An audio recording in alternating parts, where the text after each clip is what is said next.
Hello viewers, আসসালামু আলাইকুম। আগের রিলসে বলেছিলাম কেকটা কার জন্য সেটা বলবো না, এখন বলেই দিচ্ছি। আমার মেঝো জালের জন্য এটা সারপ্রাইজ প্ল্যান করেছিলাম, কারণ ভাবি দেশি খাবার পছন্দ করে, তাই এই ফাঁকে আমি একটু ছুরি শুটকি ভুনা আর ইলিশ মাছের চটচটি করে নিয়েছি, কারণ উনি দেশি খাবার অনেক লাইক করে। আর বাচ্চাদের জন্য চিকেন পাস্তা রেডি করে নিচ্ছি। এর মাঝখানে একপাশে ক্রিম রেডি করেছি, কেক স্লাইস করে রেখে ঠান্ডা হতে দিয়েছি। আর ভাবিকে কখনোই সারপ্রাইজ প্ল্যান দেওয়া হয়নি, কারণ ভাবি বিদেশে থাকতো, আমরা দেশে থাকতাম। বাট এখন যেহেতু আমি বিদেশে আছি, ভাবির কাছাকাছি আছি, তাই ভাবলাম ভাবিকে একটু সারপ্রাইজ প্ল্যান করে একটু ছোটোখাটো একটা গিফট করি। আর আমরা 6টা জাল, অনেকেই বলে জালে জালে রিলেশন ভালো থাকে না, এক জালের সাথে কথা বলে না।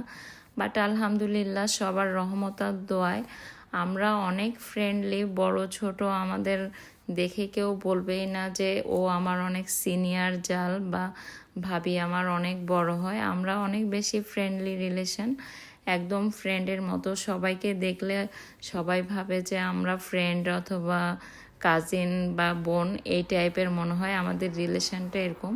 সবাই দোয়া করবেন সব সময় যাতে আমাদের রিলেশন এমন থাকে। এরই মাঝখানে বাসায় চলে আসার পর ভাবি কেক কাট করছে, আর বাচ্চারা তো অনেক এক্সাইটেড এটা খাওয়ার জন্য, তাই ভিডিও আর বেশি লম্বা না করে এখনই শেষ করে দিব।